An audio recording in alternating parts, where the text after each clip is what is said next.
گفتم حالا که داریم یه دونه نوشیدنی درست میکنیم با هم دیگه، یه ذره گپ هم بزنیم دیگه، یه ذره با هم دیگه صمیمی‌تر بشیم.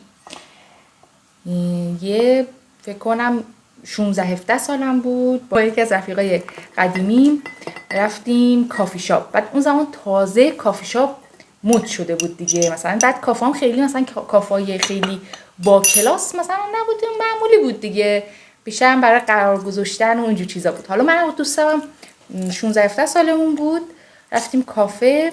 اسم کافهش هم هنوز یادمه، اسم کافهش کافه شیرین عسل بود، ولی اون کافه دیگه الان نیستش، جاش بوتیک لباس زدن. رفتیم اونجا و 2 نوشیدنی انتخاب کردیم، برامون آوردن. نوشیدنی که آوردن شروع کردیم به خب صحبت کردن، گپ زدن. بعد همینطور که تا شروع کردیم به صحبت کردن، وقتی اون نوشیدنیامون رو سرو کردن یه 2 دقیقه هم نشده بود، مثلا شاید 2-3 دقیقه از صحبتمون گذشته بود. من خوردم و سرم آوردم بالا، دیدم که به دوستم شیکش خورده تا تموم. با کلاس بازیرم بذاریم کنار. اون شیکش خورد، تموم شد و منم دیگه خب می‌خواستیم صحبت کنیم دیگه، یواش یواش نوشیدنیمو خوردم سر سبک دیگه. تا اینجاش که معلوم بود نوشیدنیمون چیه.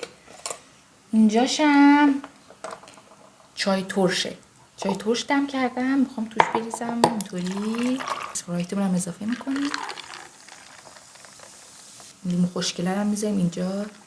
دیزاینم در حد همینه که لیمو براتون بذارم گوشه لیوان. خب دیگه باید بریم تستش کنیم.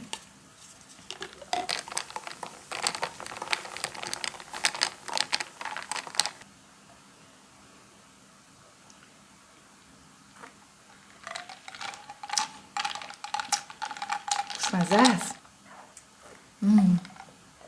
10 از 10.